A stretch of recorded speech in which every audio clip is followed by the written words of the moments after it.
Smith महोदय कह रहे हैं कि अशोक एक ही साथ भिक्षु और सम्राट दोनों था। ये वाला पंखा बंद कर देंगे आप? चलने दें। इससे आवाज जो है लहराती है।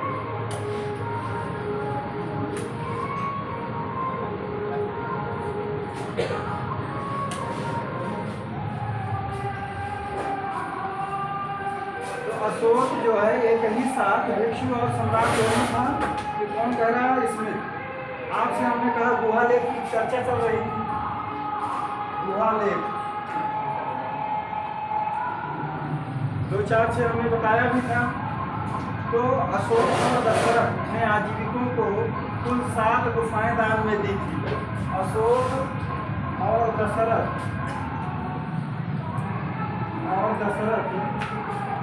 दोनों ने मिलकर इसके लिए आजीविकों के लिए, इसके पूर्व में ये आजीवक ही थे ना, आजीविकों के लिए 7 गुफाएं दान की थी। 7 गुफाएं दान की थी। गुहा लेख का मतलब हुआ, गुफा का मतलब क्या हुआ? पत्थर को काट कर उसी में ही गुफा बना दी जाती। समझ रहे हैं? मान लीजिए ये पहाड़ है, इसमें कट करके कुछ इस तरह से गुफाएं बना दी जाती थी। अंदर जो है इसके अंदर प्रवेश करके आजीवक मुनि लोग रहा करते थे। आजीविकों के प्रति देखो इनका भी अनुराग है, क्योंकि पूर्व में इनका जो धर्म था वो क्या था? आजीवक ही था। समझ रहे हैं ना? यहाँ तक कि अशोक की माँ कि कुलगुरु का नाम हमने बताया था ना, आजीवक ही थे। 7 गुफाएं दान की थी और उन गुफाओं से सवाल पूछा जाता है। तो अशोक के अभिलेख में बराबर पहाड़ी को खलविटक पर्वत कहा गया है। अशोक के अभिलेख में बराबर पहाड़ी को खलविटक पर्वत कहा गया है। खलविटक पर्वत कहा गया है और इसी को काट कर ये गुफाएं बनाई गई। शैलकृत पर्वत का सबसे प्राचीनतम उदाहरण है। यह जो है बराबर की पहाड़ियाँ, ये शैलकृत पर्वत का प्राचीनतम उदाहरण है।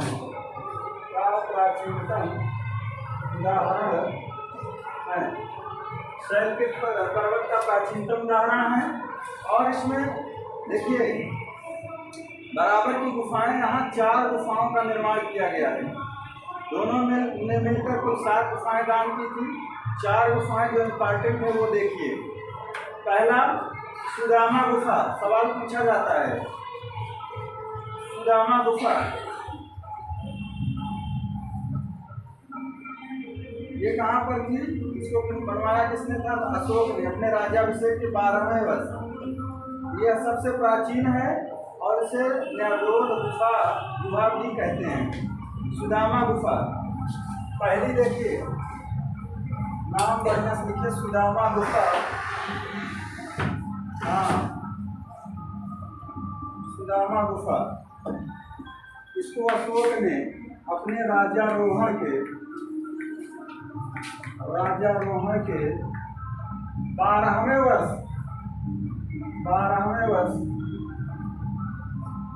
बनवाया था। और बनवा कर किसको दान दिया? आजीविकों को। सुदामा गुफा सवाल पूछा जाता है किसके द्वारा निर्मित की गई और किसको दान में दी गई? अशोक के द्वारा बनवाई गई और आजीविकों को दान में दी गई। 12वें वर्ष।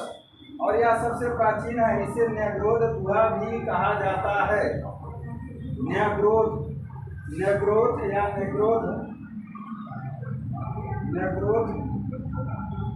गुहा भी कहते हैं। यह सबसे प्राचीन है, सबसे प्राचीन गुहा है। इसे न्याग्रोध या न्याग्रोध गुफा भी कहा जाता है। दूसरा देखिए, कर्ण चौपड़ अशोक ने अपने राज्याभिषेक के 19वें वर्ष बनवाया था। दूसरा कर्ण चौपड़ गुफा अशोक ने गुफा ले रहे हो ना भैया। अशोक ने राज्याभिषेक के किस वर्ष बनवाया था? 14वें वर्ष, 19वें वर्ष बनवाया था। राज्याभिषेक के 19वें वर्ष बनवाया था, 19वें वर्ष। तीसरी देखिए, तीसरी है लोमस ऋषि गुफा। इसको दशरथ ने बनवाया था। ये सबसे प्रसिद्ध है क्योंकि इसका प्रवेश द्वार बहुत सर्वोत्तम किस्म का बनाया गया है, जिसमें हाथी स्तूप की पूजा करते हुए दिखाया गया है। विश्व झोपड़ी गुफा, सॉरी लोमस ऋषि गुफा, ये दशरथ ने बनवाया था। लोमस ऋषि गुफा ये खूब पूछा जाता है। लोमस ऋषि गुफा ये अजीतों को दान में कौन दे रहा है? दशरथ ने बनवाया था इसको। दशरथ, ये भी मौर्य शासक था। दशरथ संभवतः इसके बाद शासन करता है। दशरथ ने लोमस ऋषि गुफा बनवाई। ये सबसे प्रसिद्ध है। क्यों प्रसिद्ध है? क्योंकि इसका प्रवेश द्वार सर्वोत्तम है, जिसमें हाथी स्तूप की पूजा करते हुए दिखाए गए हैं। ये सबसे प्रसिद्ध गुफा है, सबसे सर्वोत्तम इसका गुफा द्वार बनाया गया है। और इसमें क्या बनाया गया है? हाँ, क्या बनाया गया है? हाँ, मेहराब है। और उसमें जो है एक स्तूप की पूजा करते हुए हाथी को दिखाया गया है। ऐसे सुन उठा के स्तूप की पूजा करते हुए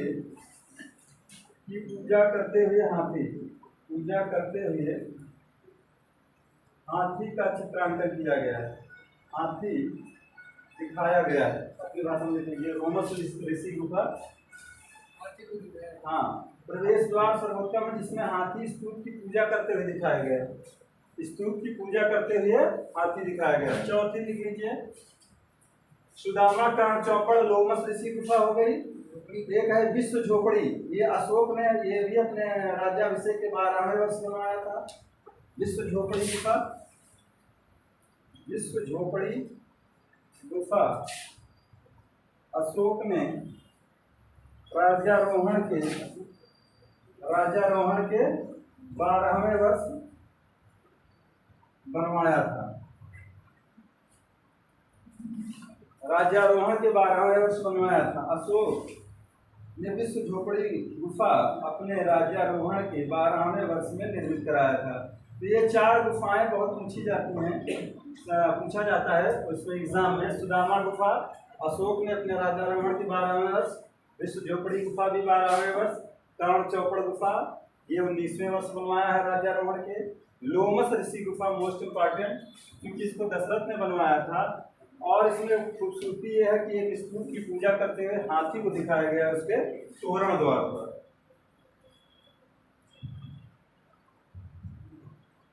और आगे देखिए, एक सवाल पूछा गया है ये कि सारनाथ लघु स्तंभ लेख की खोज किसने की? जो सारनाथ आपका लाट जो है, ये सारनाथ से ही लिया गया ना, अशोक की लाट। इसकी खोज 1905 में ओटैल महोदय एक जगह मिल रहा है, ओटैल महोदय, और एक जगह मिला था ऑरेनस्टाइन मिलता है। तो दोनों नाम लिख लीजिए, जो रहेगा वो लगाइएगा। सारनाथ की खोज ओटैल, रुमिनदेही और निगलीवा इसकी पूछा गया फ्यूरर 1895 और 1896। रुमिनदेही और निगलीवा, कनक मुनि बुद्ध वाला निगलीवा भाई कहाँ चुके। इसकी खोज फीहरर या अंग्रेजी में फ्यूरर लिखा हुआ है ने खोजा था। इसको 1895 में, निगलीवा को 1895 में, रुमिनदेही को 1896 में, इसको 1895 में। तो वहाँ आपने देखा था जो टी फैंथलर था उसने खोज की थी भाई। फैंथलर पढ़ने का काम जेम्स प्रिंसेप ने ही किया था 1750 में। अशोक के अभिलेखों को, अशोक के जो स्तंभ लेख थे, यानी कि दिल्ली मेरठ वाला, सर्वप्रथम किसने खोजा था? टी पैंथलर ने। और पढ़ा किसने था? ज़्यादातर का जेम्स प्रिंसेप ही पढ़ता है। जहाँ पढ़ा आप लिखे वहाँ खोजा लिख लीजिए। हाँ, 1750 में खोजा था और जेम्स प्रिंसेप ने 1837 में पढ़ा था। 1837 इसने बहुत सारी उसको पढ़ा है।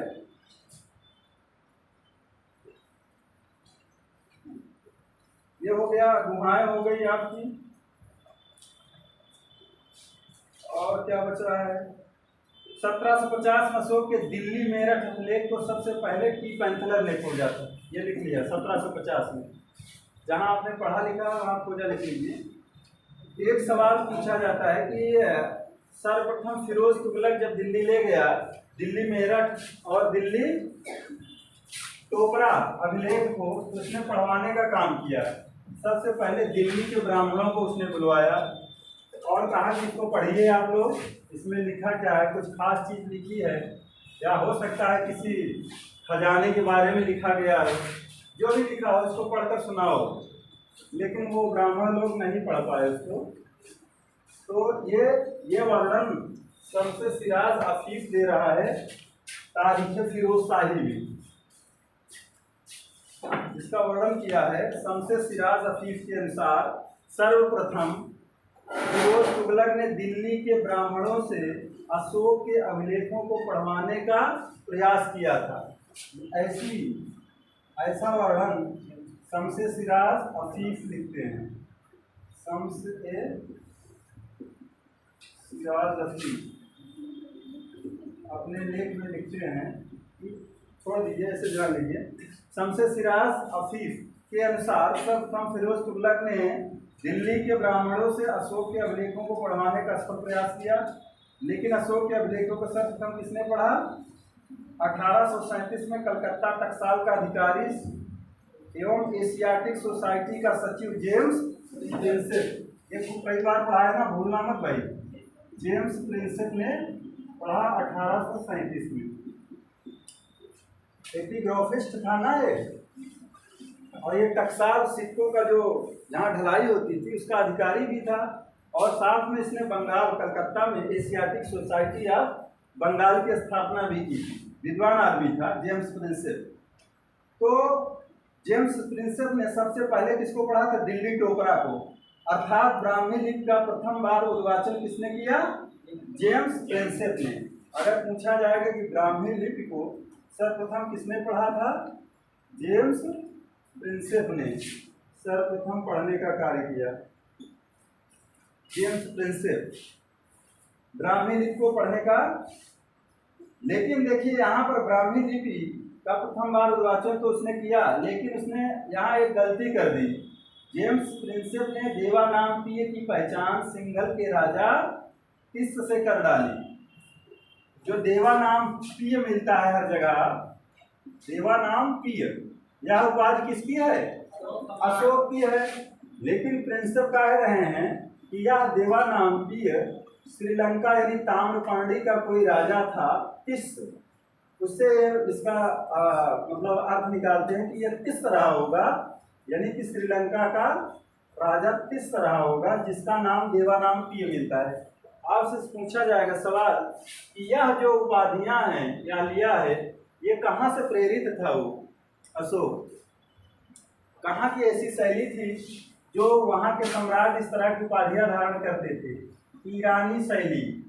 ईरानी शैली में देवताओं का प्रिय, देवानामपीय, इस तरह की शैलियां जो है ईरानी शासक दारा प्रथम के लेखों में देखने को मिला है। समझ रहे हैं? ईरानी शैली की इस तरह की नरेश जो होते थे, इस तरह की उपाधियां धारण करते थे, देवानामपीय जैसी। तो अशोक के लिए ये जेम्स प्रिंसेप ने इसकी पहचान किससे कर दी? तिस्स से। लेकिन दीपवंश और महावंश और एक अंग्रेज आपके जो है इतिहासकार थे, उन्होंने कहा कि नहीं, ये गलत है, यह उपाधि अशोक के लिए है। यह उपाधि दीपवंश और महावंश और साथ में एक टर्नर महोदय हैं, इन्होंने इसकी पहचान किससे की? अशोक से की। ठीक। तो लेकिन अगर आपसे पूछा जाए कि देवानामपीय या पियदस नामक उपाधि धारण करने वाले राजाओं के नाम लिखिए, सवाल आता है। कौन कौन थे? एक तो अशोक ही था, दूसरा दशरथ भी था, तीसरा कौन था? यह तिस्य भी था। ये सवाल पूछा गया किसी से।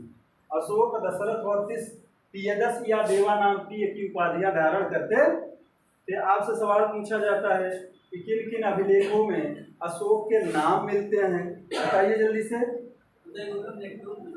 मास्की, आपको बताए मास्की, गुजर्रा, कुछ लोग उग रहे थे,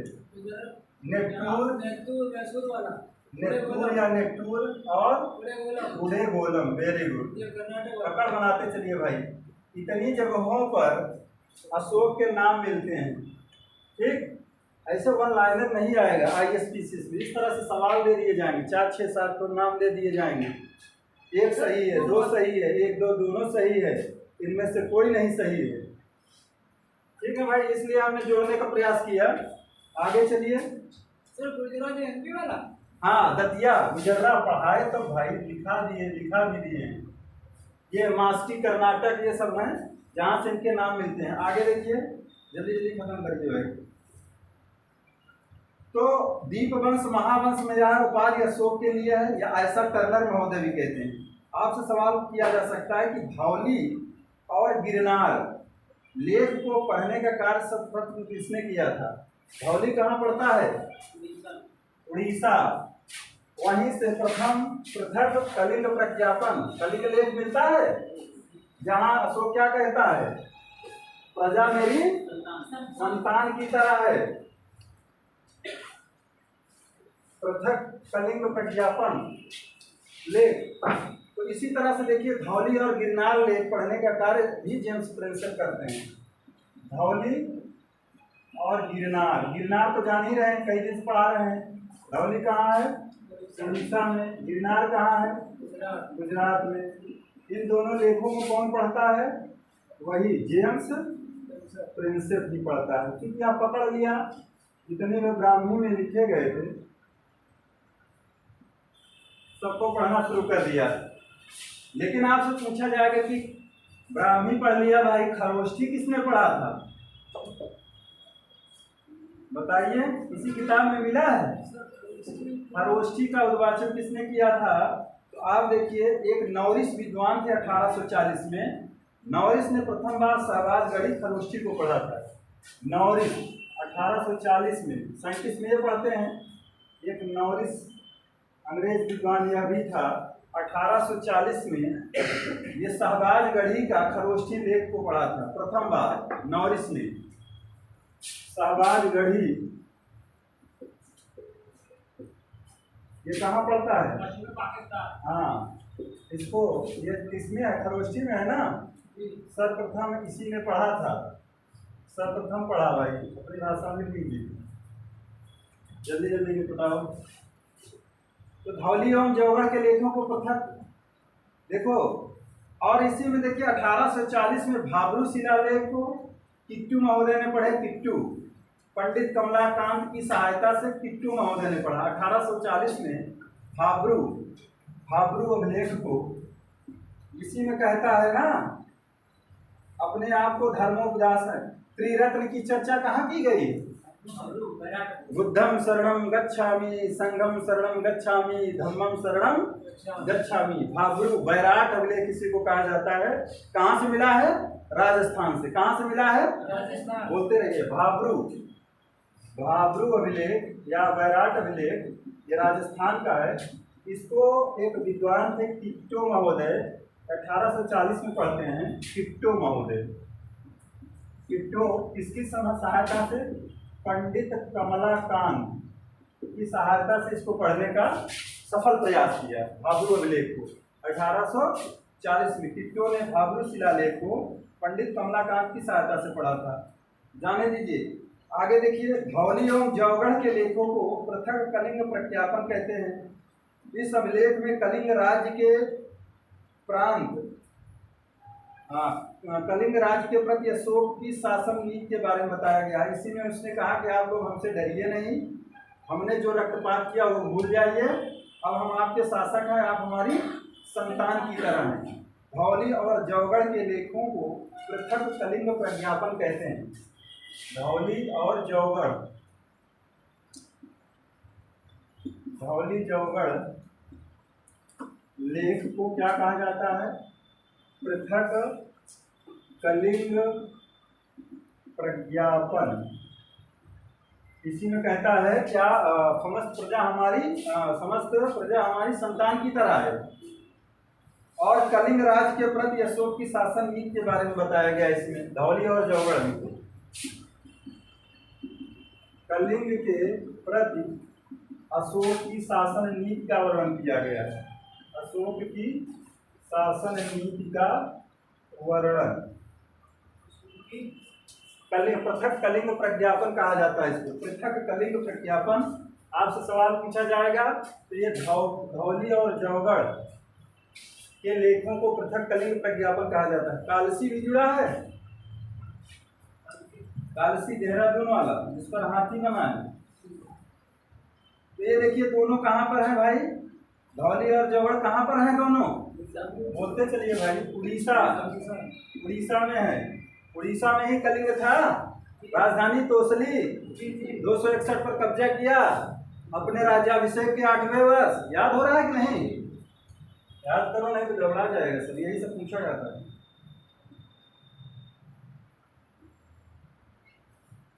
अगला सवाल देखिए, अशोक के सभी अभिलेखों का विषय कैसा है? प्रशासनिक है, लेकिन एकमात्र अभिलेख है जिसका विषय आर्थिक है। ऐसे सवाल बनेगा, समझ रहे हैं कि जो भी अभिलेख इसके मिलते हैं अशोक के, उन अभिलेखों को वर्णन है प्रशासनिक व्यवस्था के बारे में चर्चा की गई है।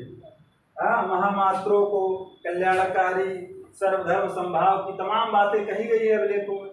लेकिन एक ऐसा अभिलेख है रुम्मिन देई जो प्रशासनिक व्यवस्था नहीं है, आर्थिक व्यवस्था की चर्चा करता है।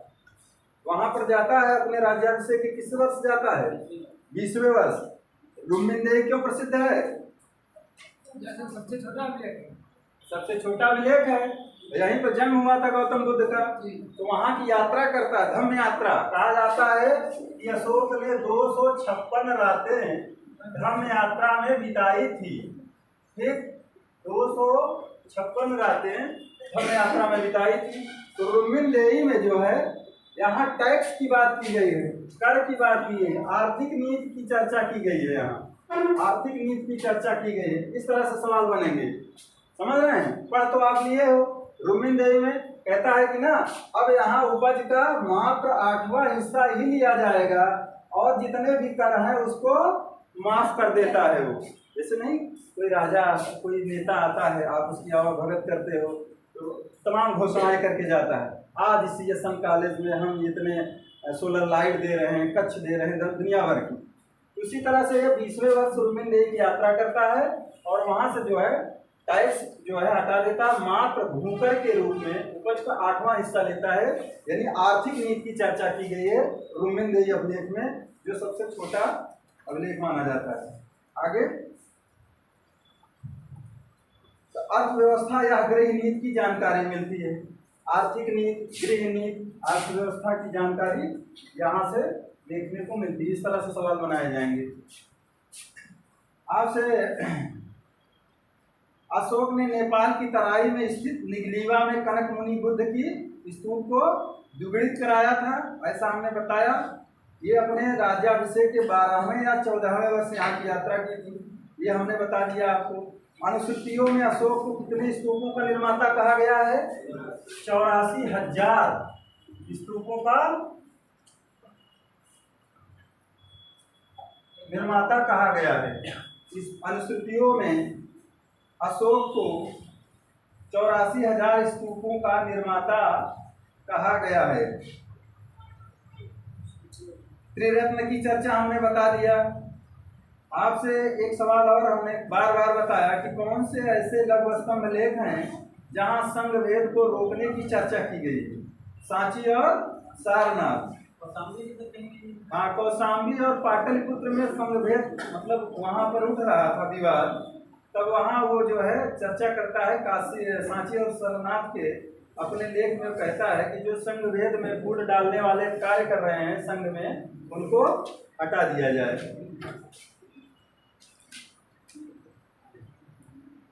इस तरह से आपको बहुत सारी बातें यहाँ से हमने बताई। अब आ जाते हैं हम लोग प्रशासनिक व्यवस्था देख लेते हैं। प्रशासनिक देखिए, या आपसे पूछे जाते हैं अशोक द्वारा भेजे गए बौद्ध धर्म प्रचारक एवं क्षेत्र, ये जान लीजिए। आपको बड़े एग्जाम में बैठना है तो जानिए कहाँ कहाँ पर उसने धर्म प्रचारक भेजे थे। एक तरफ लिखे धर्म प्रचारक, एक तरफ लिखे क्षेत्र। अशोक द्वारा धर्म प्रचार हेतु भेजे गए बौद्ध भिक्षु और उनका क्षेत्र कहाँ कहाँ भेजे गए थे भाई?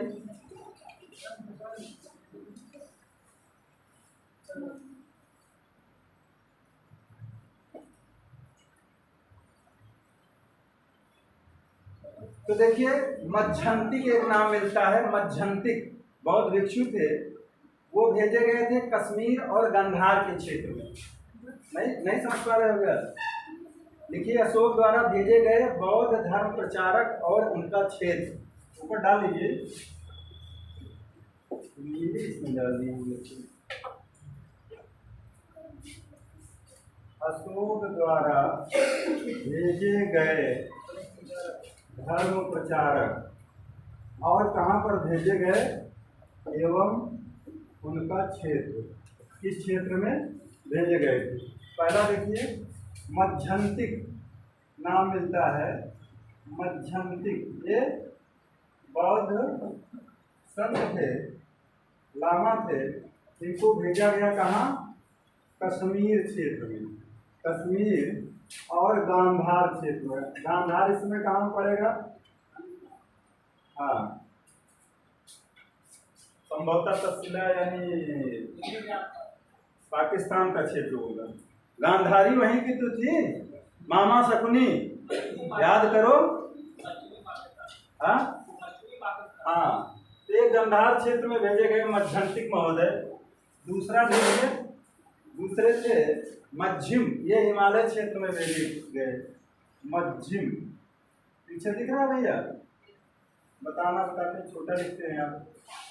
हिमालय क्षेत्र या हिमालय देश मिलता है, उस समय छोटे छोटे देशों को भी देश कह दिया जाता। मज्झंतिक, मज्झिम, सोन और उत्तरा स्वर्ण भूमि में भेजे गए। सोन और उत्तरा, सोन और उत्तरा ये स्वर्ण भूमि। स्वर्ण भूमि क्षेत्र कहाँ पड़ता है भाई?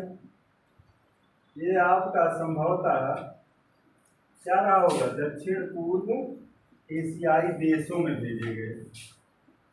इधर है ना, देख रहे हो कितने देशों में? इंटरनेशनल रिलीजन है ये, समझ रहे हो? बौद्ध धर्म चाइना, थाईलैंड, भूटान, चीन और इंडोनेशिया में भी मिलेगा।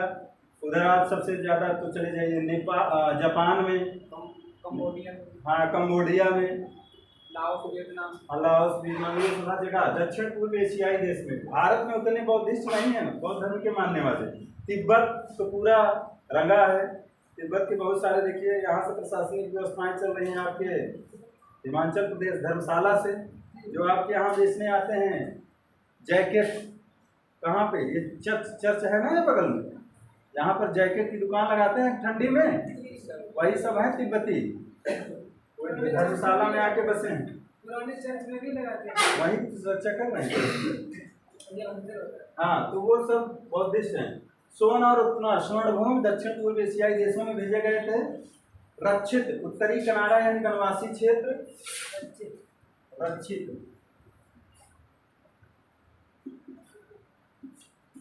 उत्तरी कनाडा या किनारा या वनवासी क्षेत्र, ये संभवतः दक्षिण भारत वनवासी क्षेत्र रहा होगा।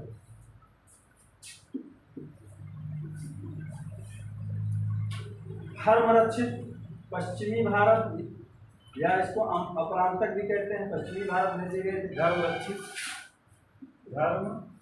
रक्षित पश्चिमी भारत, या अपरांतक भी आपको किसी किताब में मिलेगा, कंफ्यूज मत होना। इस क्षेत्र में भेजे गए थे धर्मरक्षित पश्चिमी भारत या अपरांतक। महारक्षित यवन राज्य या यवन देश में भेजे गए तो महारक्षित।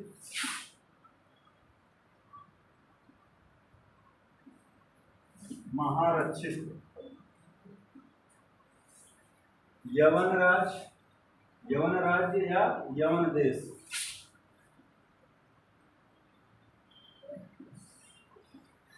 यवन देश आप लिख करके लिख रहे हैं, पता लगा यवन देश पूछ लिया तो कंफ्यूज मत होना भाई। महारक्षित महारक्षित हो गए। महाधर्म रक्षित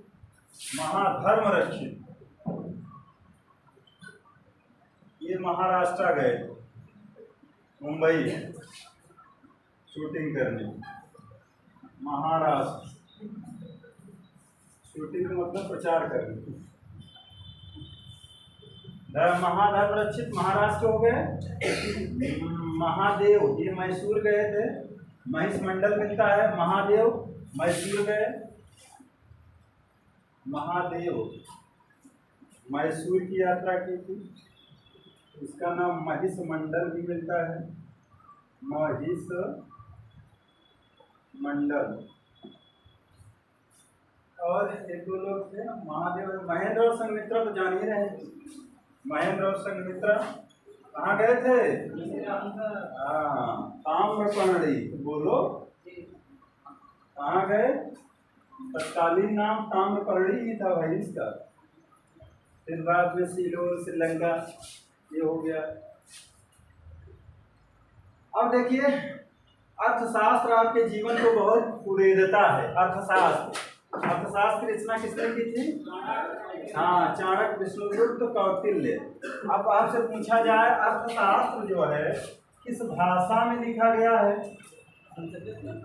हाँ, इसकी भाषा क्या है? संस्कृत में लिखा गया है। श्लोक कितने हैं? 6000 श्लोक हैं। अधिकरण पूछता है, हाँ यही पूछता है ना। अधिकरण कितने हैं? 15 अधिकरण हो गया। संस्कृत हो 6000 श्लोक हो गए। अधिकरण 15। प्रकरण 180 प्रकरण हैं इसमें। और इसमें मुख्य चीज क्या है? 180 प्रकरण है। शैली कैसी? सूत्र शैली या अधिपुरुष शैली में लिखा गया है? शैली सूत्र शैली में लिखा गया है। सूत्र शैली अब हिंदी वाले जानते होंगे। अन्य पुरुष शैली संस्कृत वाले जानते होंगे। कोई है संस्कृत का? चलो बहुत ज्यादा नहीं। शैली सूत्र शैली में लिखा गया। प्रकरण 180। अधिकरण याद कर लीजिए, यही पूछा जाता है। तो 15 अधिकरणों में आपसे सवाल पूछा जाएगा कि राज्य के सावयवी सिद्धांतों का वर्णन किस अधिकरण में किया गया है? बताइए। 6वें में। Very good. इधर क्या दें? सर ये बताइए, हाँ उसको चाणक्य को मैकियावेली के नाम से भी जाना जाता है। हाँ, मैकियावेली भी कुछ इसी तरह का विद्वान आदमी था, इसीलिए इसको मैकियावेली कहा जाता है।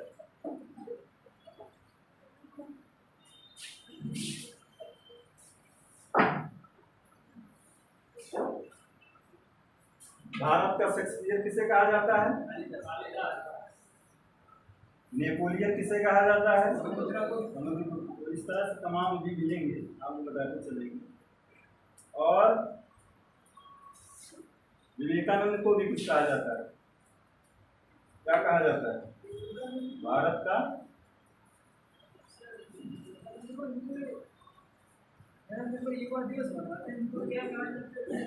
युवा दिवस मनाया जाता है। कुछ कहते हैं उनको भी। सरस्वती, दयानंद सरस्वती को भी कहा जाता है। सर हाँ, स्वामी विवेकानंद को नहीं सर। याद करके आना फिर बताना।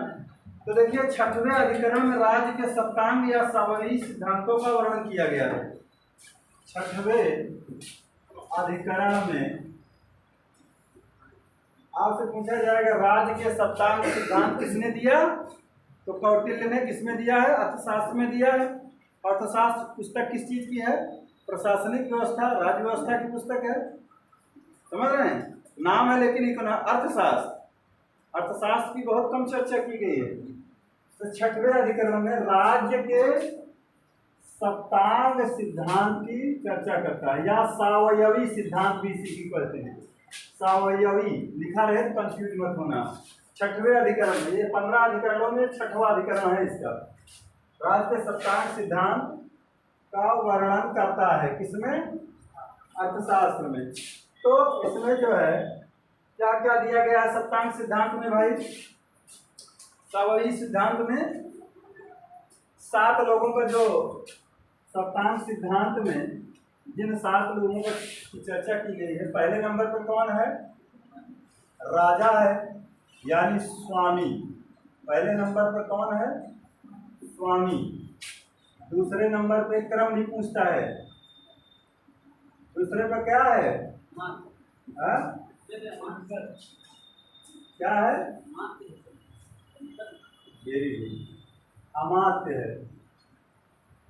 तीसरे पे जनपद है, और चौथे पे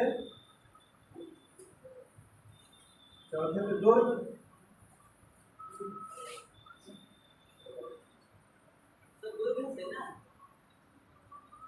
चौथे पे दुर्ग हो गया। पांचवा पे क्या है? जनपद दुर्ग कोष है। वेरी गुड, के कोष। फिर आपका छठा क्या है? सैनिक। कुछ छूट तो नहीं रहा है? सैनिक। और 7वां क्या है?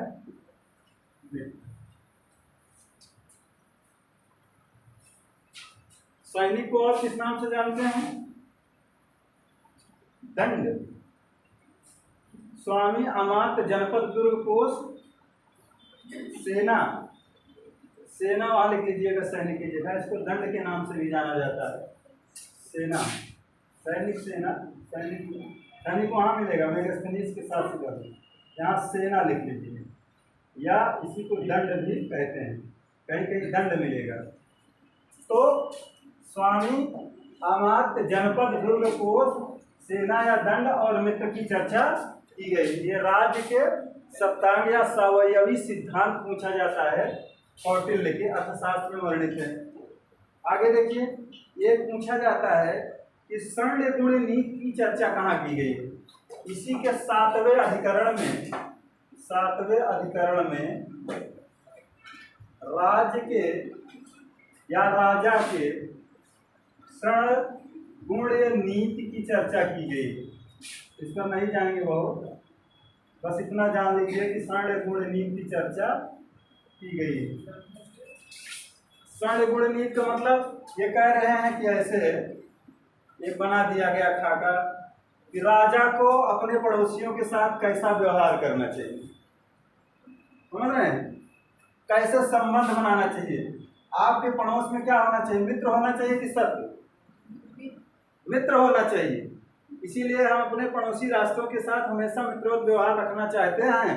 कोई भी देश अपने पड़ोस में शत्रु पालना, बार बार हम लोग पाकिस्तान से मित्रवत्ता का हाथ बढ़ाते हैं ना, लेकिन पीठ में वो खंजर घोंपने का कार्य करता है बार बार। क्यों? कि हमारा छोटा भाई है, मित्रवत व्यवहार करे, लेन देन चलता रहे सब कुछ। तो इसी तरह का कहा गया है। अब इसमें ज़्यादा नहीं जाएंगे। तो अधिकरण में स्वर्ण गुण नीति पूछा जाता है। ये 7वें अधिकरण में इसकी चर्चा की गई है। और ये 6 नीतियाँ कौन कौन सी हैं? ये 6 नीतियाँ कह रहे हैं, जो इन 6 नीतियों का पालन करता है जो राजा, वह बीज विश्व राजा कहलाता है। कैसा राजा? बीज विश्व राजा कहलाता है। यानी कि एक तरह से सफल राजा, दिग्विजयी राजा। बीज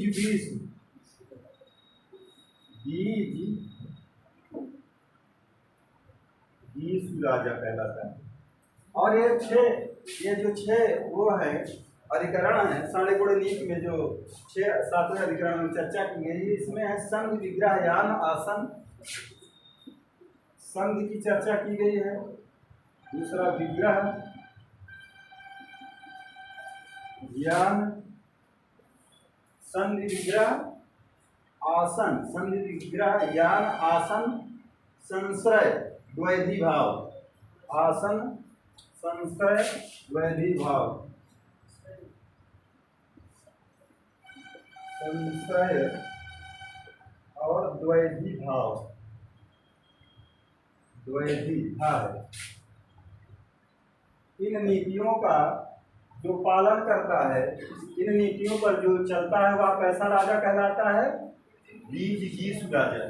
छोड़ दीजिए, तो इससे ज्यादा शास्त्र में नहीं पूछा जाएगा। आइए मौर्य प्रशासन में देखते हैं।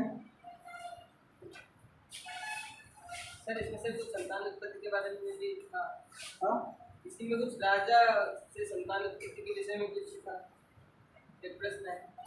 राजा से संतान उत्पत्ति, मतलब राजा द्वारा अगर किसी महिला के साथ में संसद द्वारा संतान उत्पत्ति हुई तो क्या उसको सम्राट बनने का अधिकार था? इसके विषय में कुछ है? इसी अधिकरण में चर्चा की गई होगा, क्योंकि 15 अधिकरण है, पता नहीं, देखेंगे हम। आप कह रहे हो राजा द्वारा संतान, ये तो पॉलिटिकल साइंस में आप जा रहे हैं, इतिहास छोड़ के। अर्थशास्त्र का ज्यादातर हिस्सा पॉलिटिकल साइंस में आता है।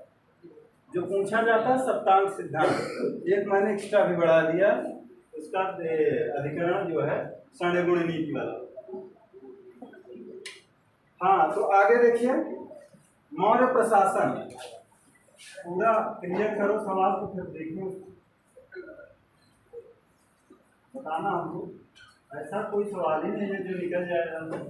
मौर्य प्रशासन, मौर्य प्रशासन में देखिए सबसे ऊपर कौन होता था?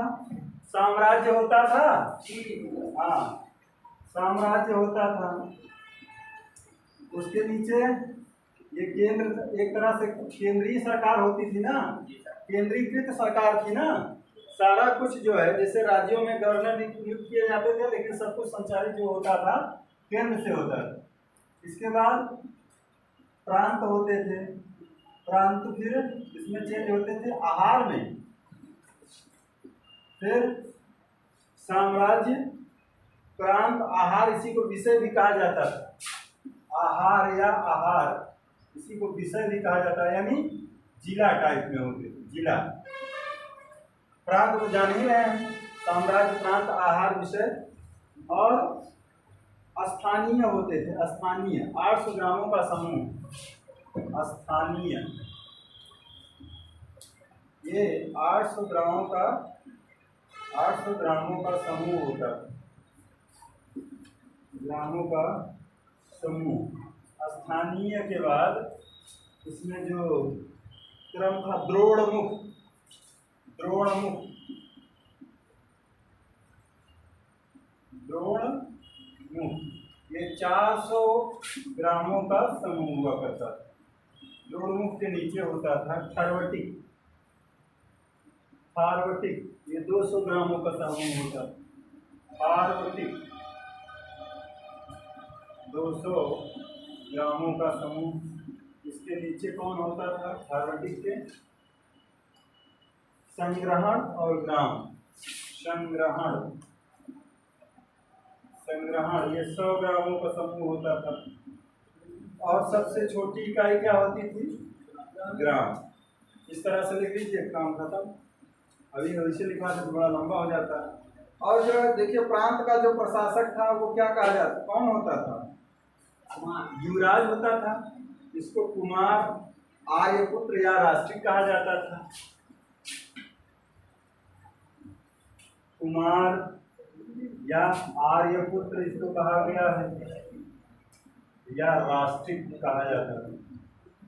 ऊपर तो राजा होता था, राजा का पुत्र क्या होता था? कुमार यानी युवराज। और विषयपति होते थे जिलों में, विषयपति होते थे, स्थानिक होते थे, ग्रामीक होते थे, यहाँ पर विषयपति होते थे, विषयपति, गोप्ता, ग्रामीण। यहाँ यहाँ ग्रामीण होता था, यहाँ ग्रामीण होता था। और इस ग्रामीण का देखिए बड़ा खूबसूरत प्रमाण मिलता है कि ये लोग चुनाव करते थे, जैसे गांव के प्रधान को आप लोग करते हो, इतना जान लीजिए यहाँ से। अब आइए इनके प्रांतों की संख्या। प्रांतों को क्या कहा जाता था उस समय? चक्र। वेरी गुड, क्या बात है। प्रांतों की संख्या कितनी थी? 5 प्रांत मिलते हैं। प्रांतों को चक्र कहा जाता था। और ये 5 प्रांत कौन कौन से हैं जान लीजिए भाई। पहला कौन था? उत्तरापद। उत्तरापद की राजधानी तक्षशिला। उत्तरापद की राजधानी तक्षशिला। आप शुरू कर लेंगे कि नहीं भाई? उत्तरापद तक्षशिला। दूसरा था दक्षिणापद सुवर्णगिरी। दक्षिणापद की राजधानी सुवर्णगिरी। घबराइए नहीं, इतना पढ़ा देंगे कहीं इधर उधर नहीं जाएगा, सीधे दो चाहे जो लो। सुवर्णगिरी। अवंती राष्ट्र की राजधानी उज्जैनी। यहीं का वो था ना अशोक, यहीं का प्रांतपति था। अवंती राष्ट्र या राज्य की राजधानी उज्जैनी, यानी उज्जैन। उज्जैनी।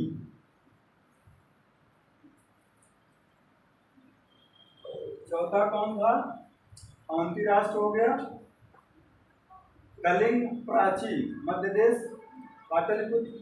कलिंग की राजधानी कहाँ थी? वही रखा ये भी भाई, तोसली। याद कर लीजिए, ये 5 प्रांत थे। और 5वां जो है प्राच्य या प्राची का आ गया है ना, प्राची या इसी को मध्य देश। प्राची या मध्य देश की राजधानी वही उसकी जो थी पाटलिपुत्र, जहाँ से पूरा संचालन होता था पाटलिपुत्र। ये खत्म। आगे आइए।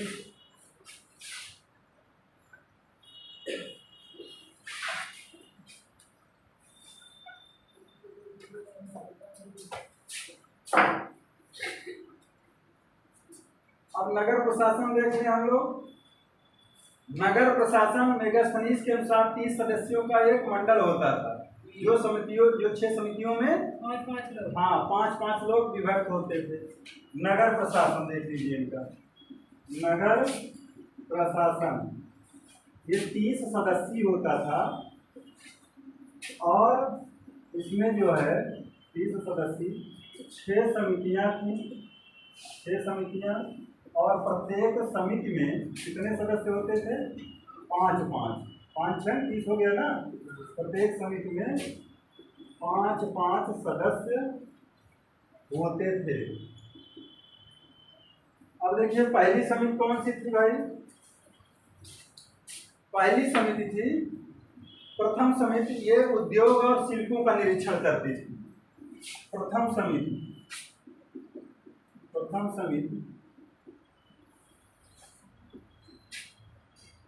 उद्योग और किसका निरीक्षण करती थी? शिल्पों का। शिल्प समझ रहे हैं ना, कारीगरों, शिल्प का निरीक्षण करती थी। दूसरी देखिए, प्रथम समिति उद्योग और शिल्पों का। दूसरी जो है विदेशियों की देखरेख किया करती थी। द्वितीय समिति विदेशियों की देखरेख का कार्य करती थी। तृतीय देखिए, तृतीय समिति ये जनगणना थी। तृतीय में जन्म मरण का लेखा जोखा, यानी जनगणना। जन्म मरण का लेखा जोखा यानी जनगणना से संबंधित थी। जनगणना से संबंधित थी। चतुर्थ देख लीजिए। चतुर्थ समिति क्या देखती थी? चतुर्थ देखती थी व्यापार और वाणिज्य। चतुर्थ व्यापार और वाणिज्य। व्यापार और वाणिज्य का कार्य देखिए। पंचम समिति ये जो है देखती थी, जो बिक्री निर्मित वस्तुओं के विक्रय का परीक्षण करती थी। निर्मित वस्तुओं के विक्रय का परीक्षण, ये विक्रय का परीक्षण करती, का परीक्षण का कार्य करती थी। और छठी समिति जो थी, छठी समिति या कस्टम लीजिए, कस्टम लीजिए, संस्कृत में लिख रहे हैं आप। निर्मित वस्तुओं के विक्रय का परीक्षण करती थी। बिक्री कर वसूल करना इसका काम था, 10वां भाग लिया जाता था। बिक्री कर वसूल करती थी कस्टम समिति। बिक्री कर समझ रहे हैं, बिक्री कर वसूल करती थी। और उसका जो भी बिक्री हुआ है 10वां भाग ये कर के रूप में ले लेते थे। कभी आप जाइए बाजार में तो वहाँ बिक्री कर लिया जाता है। जैसे गाय भैंस घोड़े की बाजार में आप जाइए तो एक रसीद देते हैं आप, हैं? अभी देते हैं। हाँ, कस्टम बिक्री कर वसूल करते थे। बिक्री कर वसूल करना इसका काम था और 10वां भाग लेते थे। और यह कर जो नहीं देता था तो उसको क्या दिया, अधिकतम सजा क्या थी? मृत्युदंड। वेरी गुड, क्या बात है। इसका मतलब आप लोग पढ़ रहे हैं, अच्छा लगा। इतना कठोर दंड दिया जाता था टैक्स चोरी के लिए। अगर सामान बेच रहे हो उस पर आप लाभांश ले रहे हो तो जीएसटी या जीएसटी सीजीएसटी देना ही पड़ेगा, और नहीं दोगे तो सजाए सजाए मौत। आगे देखिए भाई, ये केंद्रीय प्रशासन में आपसे एक सवाल बनता है, उपधा परीक्षण किसे कहते थे? मौर्य प्रशासन में उपधा परीक्षण किस पर लागू होता था? तो जो पुरोहित और मुख्यमंत्री मंत्री होते थे वो उनको पहले उपधा परीक्षण से गुजरना होता था, यानी उनके चरित्र की जांच की जाती थी। ये बेईमान किस्म के नहीं तो हैं, लुच्चे लफंगे किस्म के नहीं तो हैं, मतलब इनका चरित्र कैसा है, ये इलेक्शन लड़ने लायक है कि नहीं। कहने का मतलब आजकल जैसे नहीं पूरा भरवाया जाता है डाटा। तो उपधा परीक्षण मुख्यमंत्री और पुरोहित की नियुक्ति के पूर्व उनके चरित्र की जांच करने के लिए की जाती थी। उपधा परीक्षण पूछा गया सवाल है। तो जो मुख्यमंत्री होते थे या पुरोहित होते थे, मुख्यमंत्री प्रधानमंत्री या पुरोहित जो खास पद थे, इस तरह के उनकी नियुक्ति से पूर्व, इन लोगों की नियुक्ति से पूर्व चरित्र का परीक्षण, नियुक्ति से पूर्व इनके चरित्र का परीक्षण किया जाता था। चरित्र का परीक्षण किया जाता है। हाँ, चरित्र परीक्षण।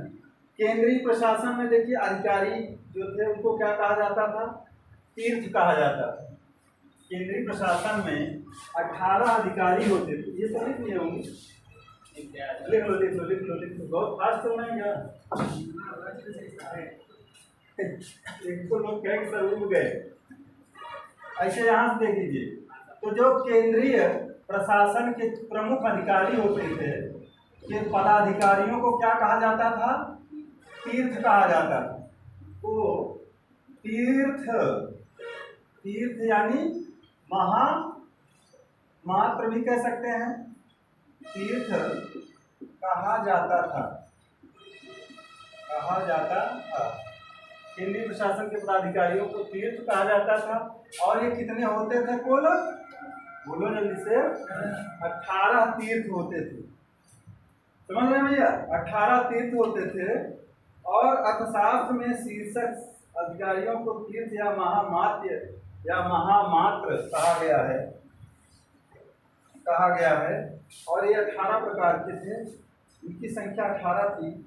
तो देखिए, अगर देखा जाए तो शुरुआत के समय में मंत्री और पुरोहित ये दोनों मुख्य पद होते थे। या दोनों पद किसके पास थे? कौटिल्य के पास थे ना। मंत्री और पुरोहित ये दो पद जो थे पहले किसके पास थे? सर्वप्रथम, अरे भाई चंद्रगुप्त बिंदुसार तक तो था ही जो है। तो मंत्री और पुरोहित यह बहुत इम्पोर्टेंट होते थे और इनको एज ए प्राइम मिनिस्टर यानी प्रधानमंत्री कहा जाता था। और शुरू के मौर्य शासन में आप कौटिल्य को इस दोनों पद पर सुशोभित होते हुए देखते होंगे। दूसरा देखिए,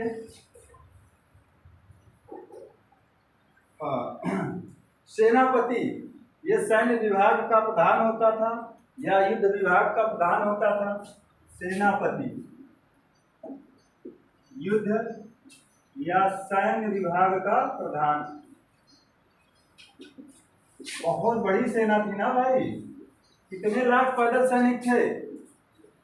जस्टिस क्या कहता है जी, 6 लाख पैदल सैनिक थे और 50,000 घुड़सवार। हाथी कितने थे? 9,000। रथ थे 8,000। बहुत बड़ी सेना थी, बहुत बड़ी। और जल थल सब हर प्रकार की सेना थी इनके पास। नौवाहन भी ये लोग कर लेते थे। तो सेनापति, युवराज राजा का उत्तराधिकारी, इसको आप जानते ही हैं, या अभी तीर्थ में ही आता था। युवराज ये जो है राजा का उत्तराधिकारी। अरे युवराज भाई, उत्तराधिकारी नहीं देख रहे हो? अखिलेश गुलाम के पुत्र हो गए अखिलेश उत्तराधिकारी, वहाँ स्टालिन हो गए हैं, तमाम उत्तराधिकारी नहीं हो जा रहे हैं जैसे आजकल राजनीति।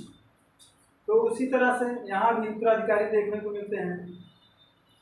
समाहर्ता वेरी मोस्ट इम्पोर्टेंट, राजस्व विभाग का प्रधान होता था। इसका काम क्या था? वित्त मंत्री, आय संग्राहक, राजस्व विभाग का प्रधान मोस्ट इम्पोर्टेंट है भाई, बहुत बार पूछा गया है। समाहर्ता ये राजस्व विभाग का प्रधान होता था और आज का कह सकते हैं फाइनेंस मिनिस्टर, वित्त मंत्री के समान था। इसको आय संग्राहक भी लिखकर आता है, कभी कभी लड़के कंफ्यूज होकर गलती कर देते हैं। आय संग्राहक। समाहर्ता क्या था? राजस्व विभाग का प्रधान अधिकारी हुआ करता था जो आय का संग्रह करता था, बटोरता था, जैसे वित्त मंत्री आजकल होते हैं। संविधाता राजकीय कोषाध्यक्ष था, ये इंपॉर्टेंट लगाइए। हाँ, ये जो है कोषाध्यक्ष था। संविधाता राजकीय कोषाध्यक्ष। कोषाध्यक्ष समझ रहे हैं ना? माल खजाना का जो है जहाँ रखा होता था इसके, हाँ रेवेन्यू ऑफिसर, सही कह रहे हैं। हालांकि रेवेन्यू ऑफिसर समाहर्ता था, होता था ट्रेजरी कह सकते हैं ना।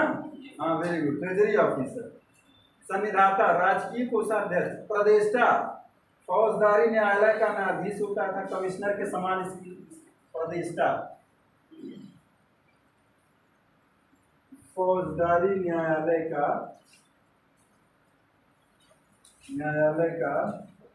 प्रधान, हम साथ में लिख रहे हैं भाई, न्यायालय का प्रधान होता था,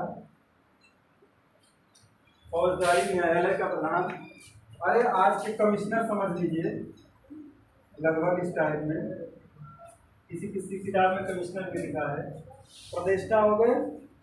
और नायक, सेना का संचालन अथवा नगर रक्षा का इसके ऊपर भार होता था। नायक सेना का संचालक, नायक सेना का संचालक।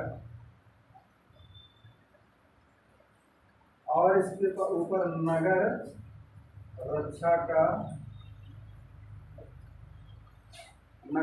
का भी प्रभार इसको दिया गया था। अध्यक्ष लिख लीजिए, नगर रक्षा का अध्यक्ष लिख लीजिए। का अध्यक्ष होता था, मतलब डिफेंस का काम भी करता है। किसी कोई मुसीबत आ जाए, जो नायक नहीं खलनायक हूँ मैं, वही नायक थे।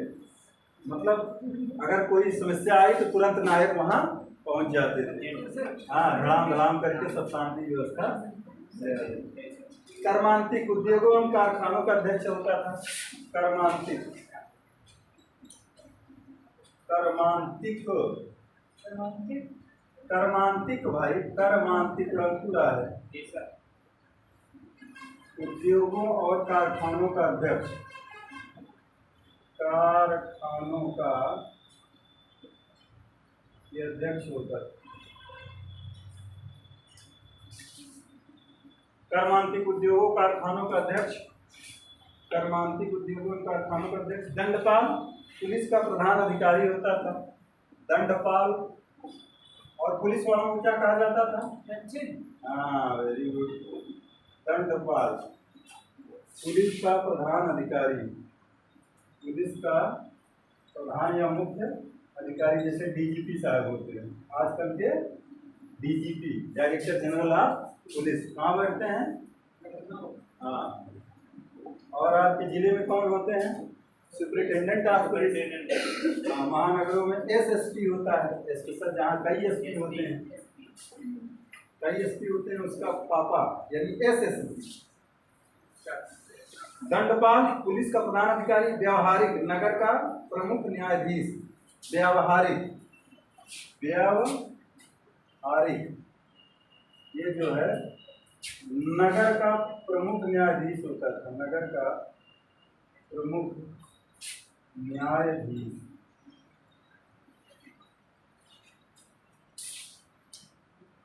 व्यावहारिक नगर का प्रमुख न्यायाधीश। आगे देखिए, नागरक नगर का प्रमुख अधिकारी। नागरक नगर का प्रमुख अधिकारी। नागरक को पावर कह सकते हैं। नागरक नगर का प्रमुख अधिकारी। आजकल के जैसे नगर प्रमुख हुआ टाइप में हुआ करते थे। 11 हो गया, 4 इधर लिख दे रहे हैं।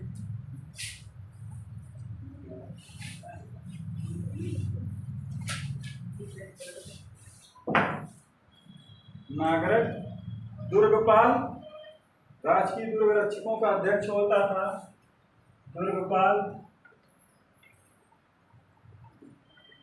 दुर्गपाल का मतलब था कहाँ का? राजकीय दुर्ग रक्षकों का अध्यक्ष। जो राजकीय दुर्ग होते थे, राजकीय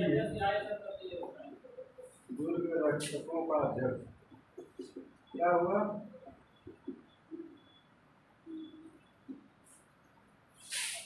दुर्गपाल, अंतपाल भी होते थे। जो सीमा पे दुर्ग होते थे उसकी रक्षा करते थे, अंतपाल।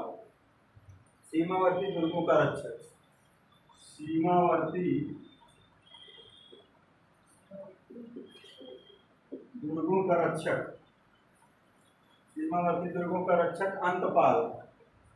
और इसी में थे आटविक, वन विभाग का प्रमुख। आटविक माने वन होता है ना, आटविक इसकी पर्यायवाची वन की।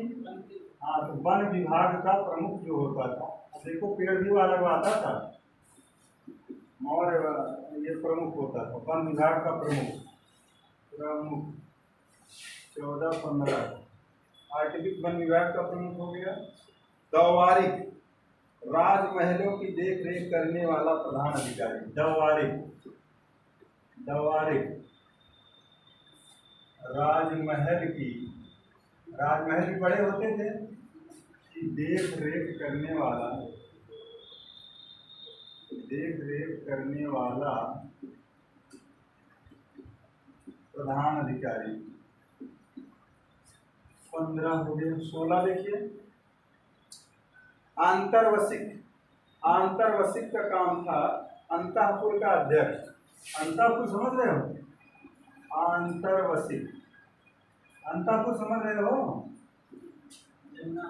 हाँ, रनिवास, अंदर की देखभाल, रानियों को, पटरानियों को, या जो भी व्यवस्थाएं अंदर की होती थी, महल के अंदर की देखभाल करता है, अंतःपुर का अध्यक्ष। दवारिक जो था वो राजमहल की बाहर की देख रेख किया करता था। आंतरवसी का काम था अंतःपुर, अंदर की, हाँ, देखभाल करना, देख रेख करना। प्रशासता राजकीय दस्तावेजों को सुरक्षित रखने वाला। प्रशासता राजकीय दस्तावेजों को, दस्तावेजों को सुरक्षित रखने वाला, काफी कुछ तो ऐसे याद हो जाता होगा। रखने वाला हम सब लिख भी दे रहे हैं ऊपर, आराम से नोट भी कर ले। राजकीय दस्तावेजों को सुरक्षित रखने वाला, कुछ किताबों में लिखा मिला है कि ये कारागार का अध्यक्ष भी होता था। ये राजकीय दस्तावेजों को सुरक्षित रखने वाला एवं रिकॉर्ड लेखबद्ध करने वाला अधिकारी था। जो कुछ रिकॉर्ड होते थे, रिकॉर्ड को भी लेखबद्ध करवाता था। रिकॉर्ड लेखबद्ध करवाने वाला अधिकारी।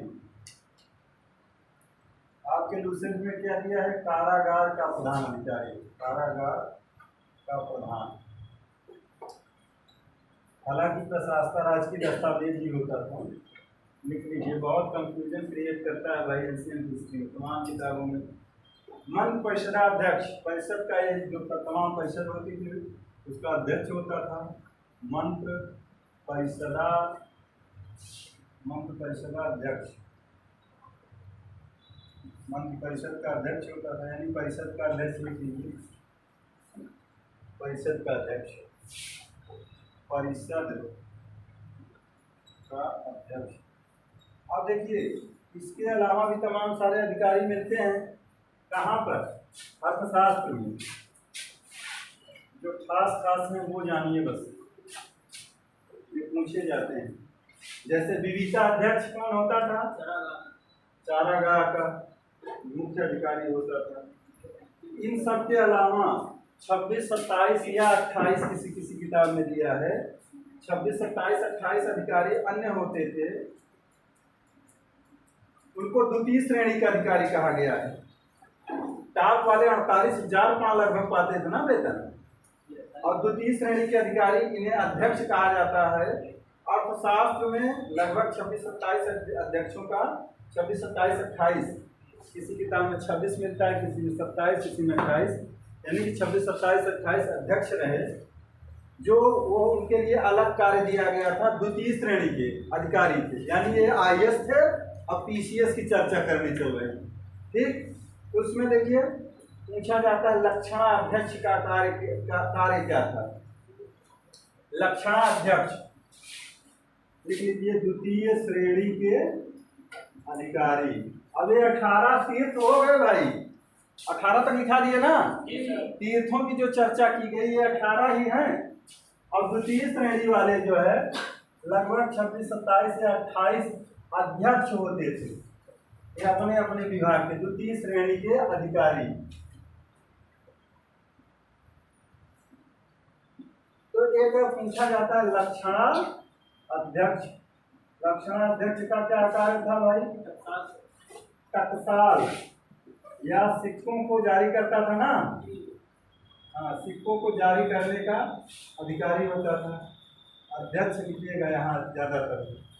लक्षणाध्यक्ष, लक्षणाध्यक्ष का कार्य था, हाँ, मुद्रा तथा टकसाल का अध्यक्ष था। टकसाल या सिक्कों का अध्यक्ष, मुद्रा का अध्यक्ष, मुद्रा का अध्यक्ष हो गया। दूसरा जो भविता अध्यक्ष को पूछा जाता है, पौतवा अध्यक्ष, माप तौल का अध्यक्ष, पौतवा अध्यक्ष, पौतवा अध्यक्ष, पौतवा अध्यक्ष मतलब माप तौल का अध्यक्ष होता है, माप तौल का। ये प्रधान अधिकारी या अध्यक्ष लिख सकते हैं इसमें। पौतवा अध्यक्ष दिखाई नहीं पड़ रहा क्या? दिख रहा बेटा? चलो, थक गई क्या? थक गई तो कम लिखो। शुल्काध्यक्ष राजकीय धन या जुर्माना इत्यादि कार्यों को देखता था। शुल्काध्यक्ष, शुल्काध्यक्ष, शुल्क भाई, शुल्काध्यक्ष राजकीय धन या जुर्माने का कार्य देखने वाला, जुर्माना का अध्यक्ष होता था। जुर्माने का कार्य देखने वाला अध्यक्ष शुल्काध्यक्ष। राजकीय धन या जुर्माना इत्यादि कार्यों का अध्यक्ष होता था। राजकीय धन या जुर्माना इत्यादि कार्यों का अध्यक्ष लिख लीजिए, शुल्काध्यक्ष। हो गया। और सबसे इम्पोर्टेंट सीता अध्यक्ष। कौन सा सीट? सीता अध्यक्ष पूछा जाता है, ये भी पूछा जाता है, ये भी पूछा जाता है। सीता अध्यक्ष, सीता अध्यक्ष का कार्य क्या था भाई? राजकीय भूमि या कृषि का लेखा जोखा रखता था ना, यदि राजकीय कृषि विभाग का अध्यक्ष लिख लीजिए, राजकीय कृषि विभाग का अध्यक्ष। सीता अध्यक्ष राजकीय कृषि विभाग का अध्यक्ष। अकारा अध्यक्ष, अकारा, अकारा मतलब अकारा अध्यक्ष मतलब खानों का अध्यक्ष, जो खाने होती थी खानों का अध्यक्ष। राजकीय कृषि विभाग का अध्यक्ष भाई। सीता, सीता टैक्स भी लिया जाता था, कर, सीता कर।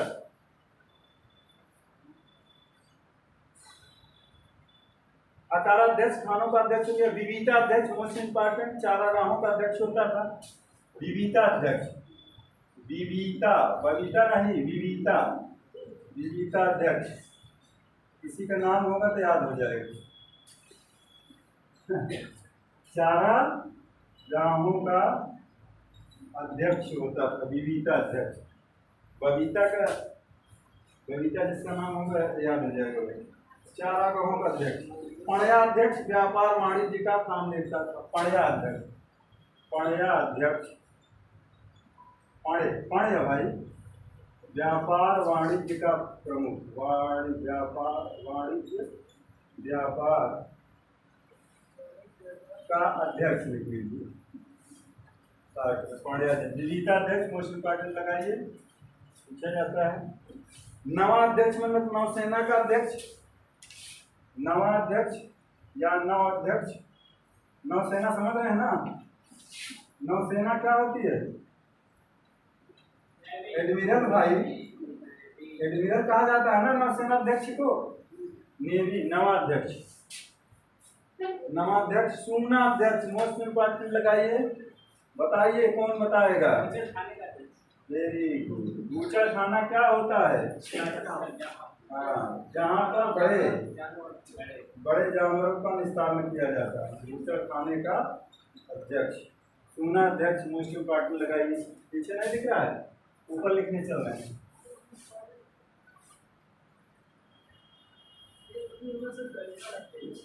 हाँ, गणिका अध्यक्ष जरूर याद रहेगा। गणिका मतलब जो वेश्याएं होती थी, हाँ, रूपा जीवा। नवाध्यक्ष हो गया नौसेना के अध्यक्ष। सूनाध्यक्ष बूचर खाना हो गया। संस्था अध्यक्ष व्यापारिक मार्गों का जो है अध्यक्ष होता था, ये देखभाल करता था। संस्था अध्यक्ष, संस्था अध्यक्ष, संस्था अध्यक्ष, ये समझो नीति जानकारी थी। व्यापारिक मार्गों की देख रेख करने वाला अध्यक्ष, अध्यक्ष लिख लीजिए। व्यापारिक मार्गों का जो पदाधिकारी होता था, देख रेख करने वाला अध्यक्ष होता, अध्यक्ष कहा जाता था इनको। गणिका अध्यक्ष लिख लीजिए भाई, बहुत परेशान है। ये जो गणिका अध्यक्ष होता था, ये वेश्याओं का निरीक्षण करता था। गणिका अध्यक्ष वेश्याओं का निरीक्षण करने वाला अधिकारी, प्रमुख, वेश्याओं का निरीक्षक कह सकते हैं।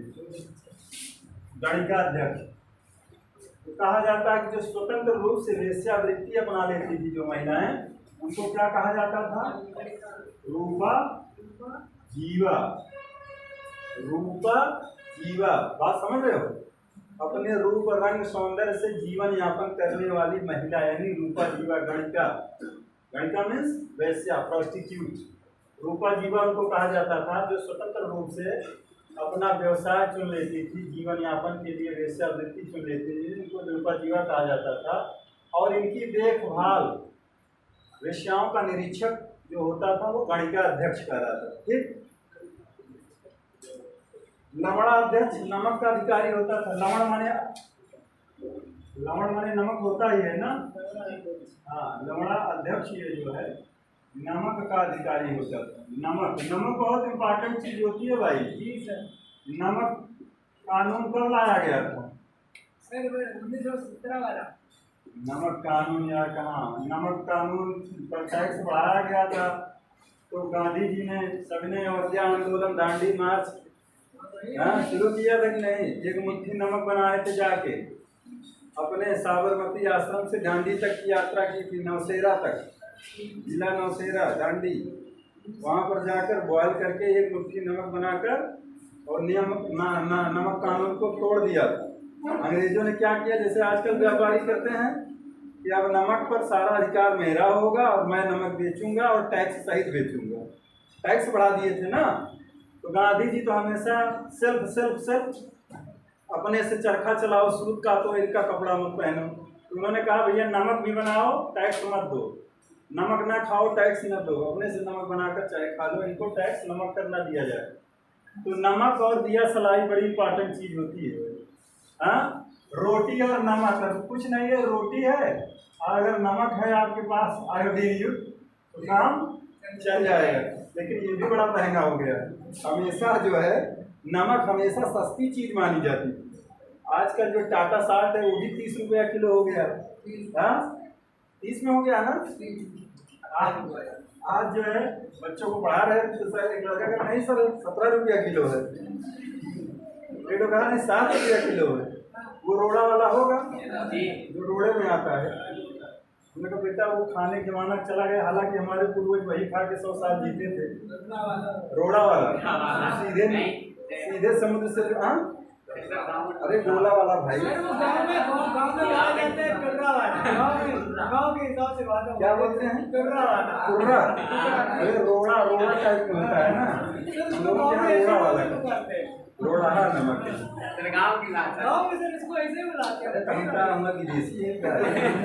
जेम्स प्रिंसिप लग रहे हैं यार।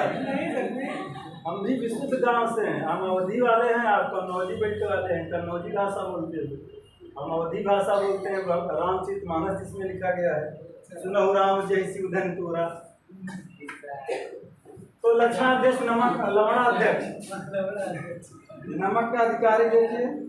चलिए, मुद्राध्यक्ष पासपोर्ट विभाग देखता था। मुद्राध्यक्ष लग रहा है कि गुप्त में पहुंच पाएंगे क्या है।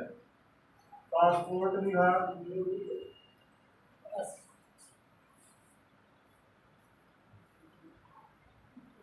आगे 2-4 और लिखिए बस।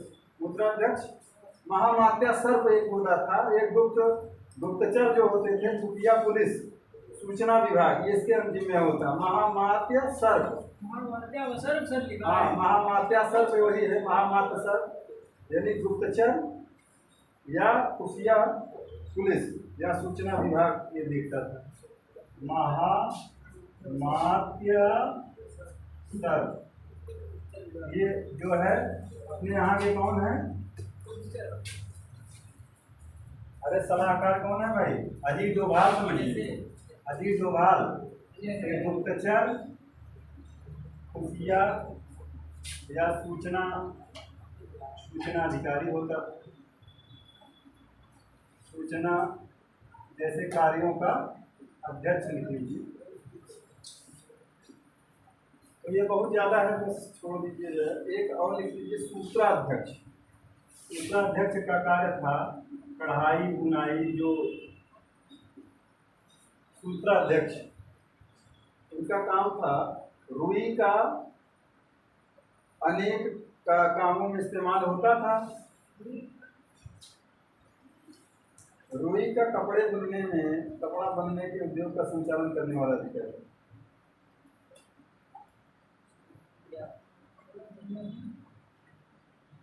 रुई काटने, कपड़ा बुनने के उद्योग का संचालन करने वाला अधिकारी ये। अरे तकली से रुई नहीं काटते थे पहले भाई, रुई काटने कपड़ा बुनने, पहले तो सारा काम हाथ से होता था ना। मशीनीकरण पे आया बाद में, अंग्रेजों के ज़माने में। औद्योगिक क्रांति जब होती है तब से शुरू हुआ, नहीं सब सारा काम हाथों से हुआ करता है।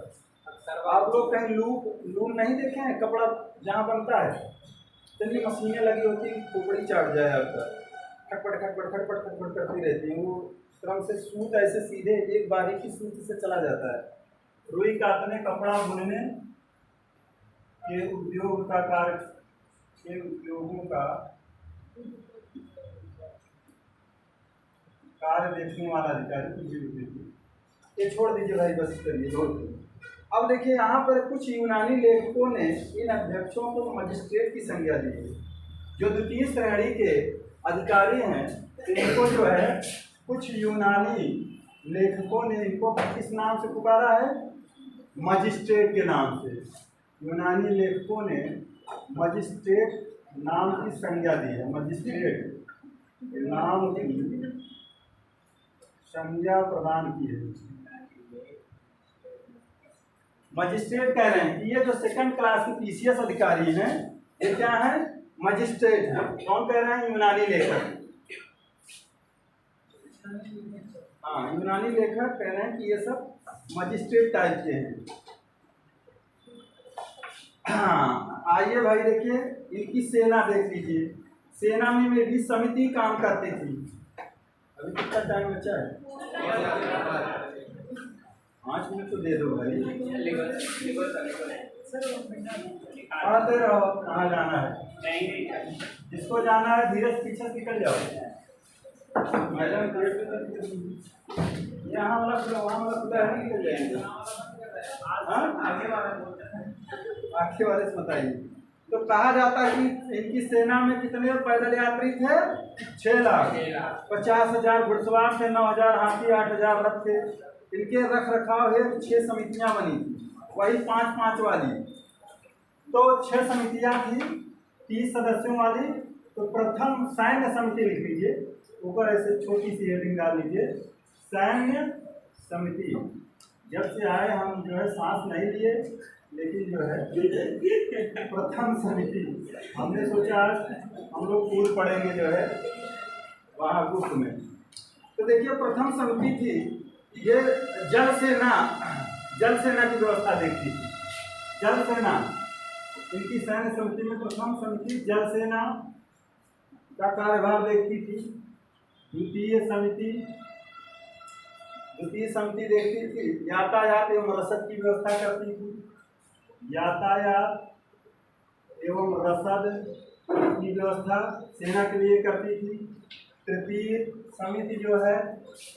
समिति का काम था पैदल सैनिकों की देखरेख करना, कि कोई बीमार तो नहीं हो गया किसी का हाथ पैर, पैदल सैनिकों की देखरेख करना। चौथी देखिए भाई, चतुर्थ में था अश्वारोहियों की सेना की देखरेख करना। घुड़सवारों को अश्वारोहियों की सेना का देखरेख। चतुर्थ। पंचम, बहुत सारी बातें आपको ऐसे याद हो जाएंगी, देखते रहिए भाई। पंचम है गज सेना की देखरेख यह समिति करती थी, गज सेना। और षष्टम है रथ सेना भी होती थी ना, रथ सेना की देखभाल ये लोग करते थे। अब देखिए यूनानी स्रोतों से ज्ञात होता है कि 3 प्रकार के अधिकारी होते थे। ये पूछा जाता है एग्रोनोमोई जो है जैसे डिस्ट्रिक्ट मजिस्ट्रेट होता है डीएम की तरह, या मार्ग निर्माण का विशेष अधिकारी होता है। एक अधिकारी का नाम मिलता है एग्रोनोमोई। ये जो है एज ए डीएम होता था, जिलाधिकारी लिख लीजिए।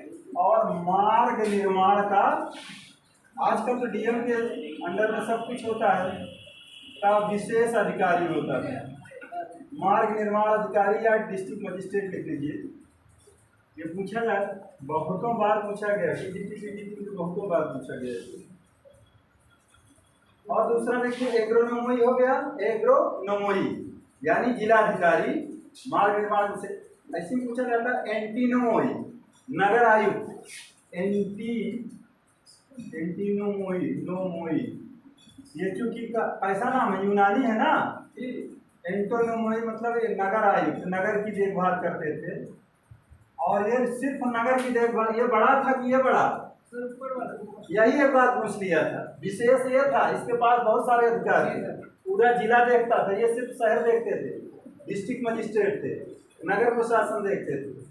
एंटीनोमोई नगर आयुक्त। सर इसको एस्ट्रोनोई भी लिखा दीजिए। हाँ एस्ट्रोनोमोई, एस्ट्रोमोई ना, हाँ एस्ट्रोनोमोई वही है, एस्ट्रोनोमोई लिख लीजिए आप लिख करके।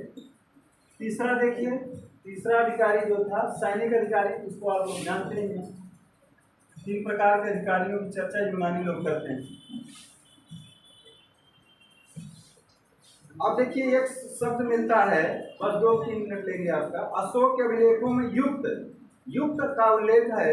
इन अधिकारियों के माध्यम से केंद्र और स्थानीय शासन के बीच संपर्क बना रहता है। एक नाम मिलता है युक्त। इसका क्या काम था? केंद्र सरकार और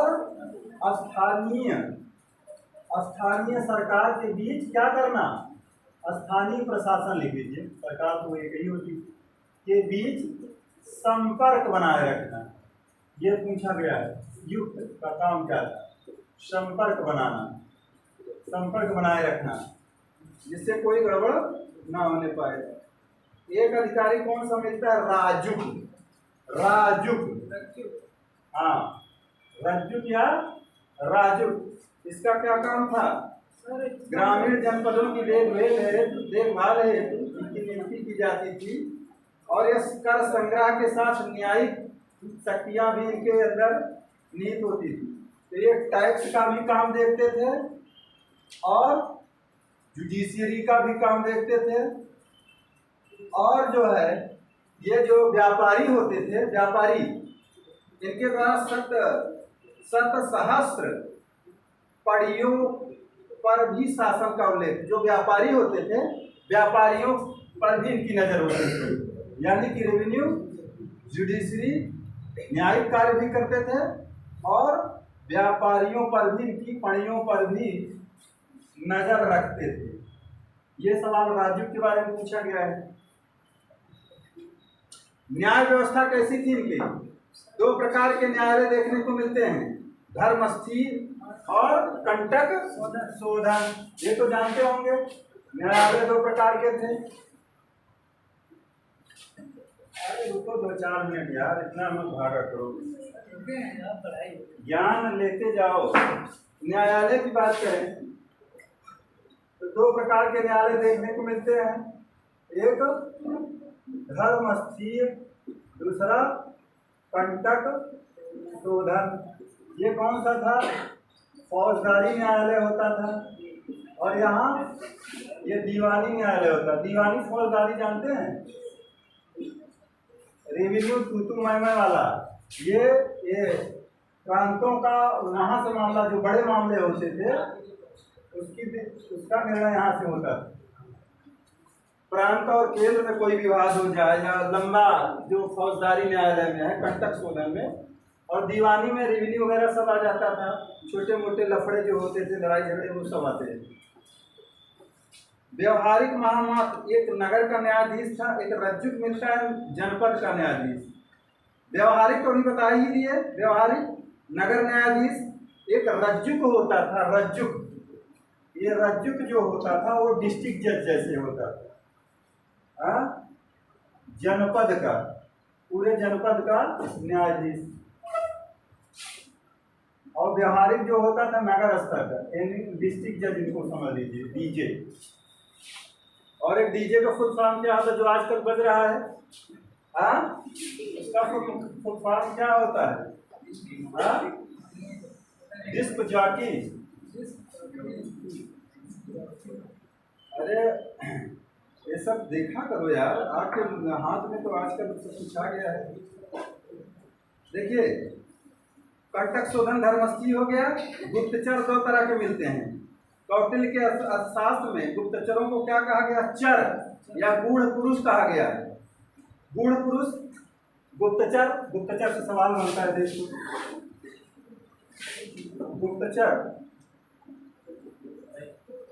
गुप्तचर को क्या कहा गया है? गूढ़ पुरुष। ये 2 प्रकार के मिलते हैं, कौन कौन से बताओ भाई? संचरा और एक दूसरा क्या कहा जाता है? संस्था। संस्था और संचरा।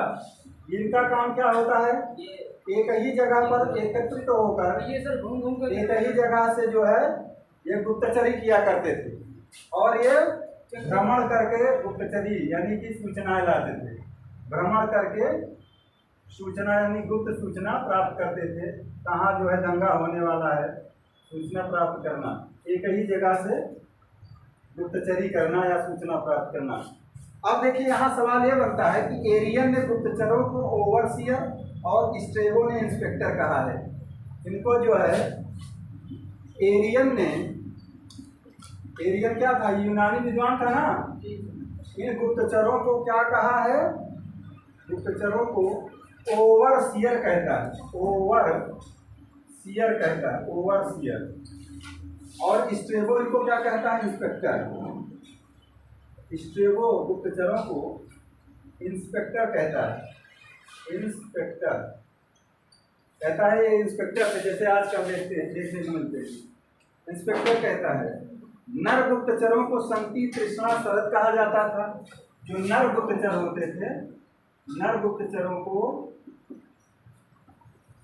संति कहा जाता था, तृष्णा कहा जाता था और शरद कहा जाता था। आईएएस के लिए पढ़ रहे हो भाई। और महिला के लिए क्या कहा जाता था? वृषली शब्द आया है ना।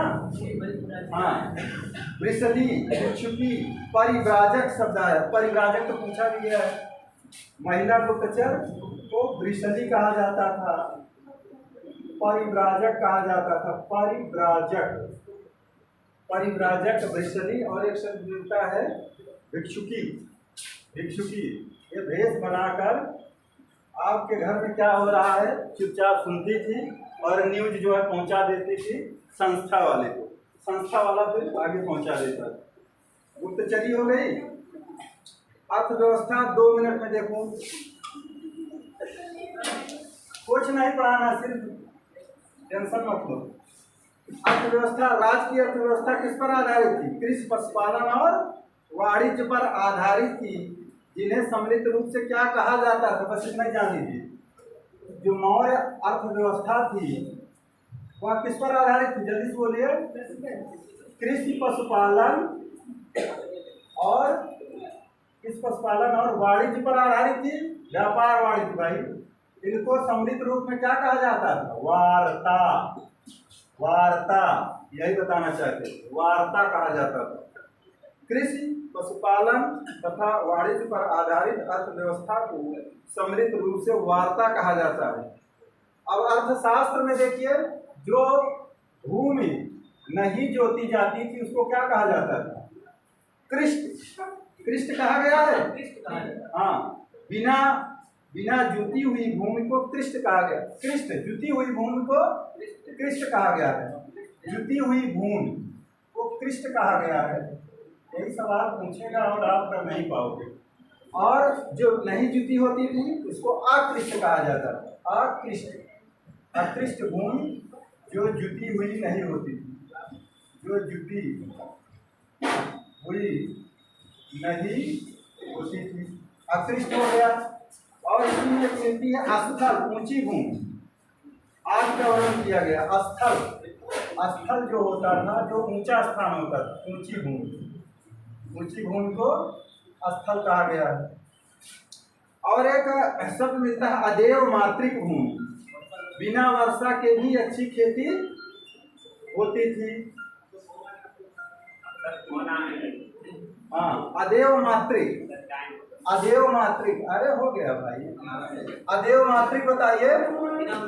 हाँ, बिन वर्षा के भी अच्छी खेती होती थी। बिना वर्षा के भी अच्छी खेती होती थी, उसको उसे अदेव मातृक कहा जाता था।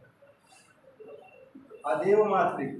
ब्रह्मदेव, जो भूमि ब्राह्मणों को दान दी जाती थी, लेकिन उनका पर्यायवाची क्या? भूदेव। हाँ, भूदेव, द्विज और क्या कहा जाता है? विप्र। जैसे ब्राह्मण की पर्यायवाची है ना। अदेव मातृक, बिना वर्षा के भी अच्छी खेती होती थी। ये सब सवाल भैया पूछे जाते हैं, ऐसे दे दिया जाएगा और समस्या हो जाएगी। बहुत बहुत धन्यवाद आपका। ये हल कर लीजिए।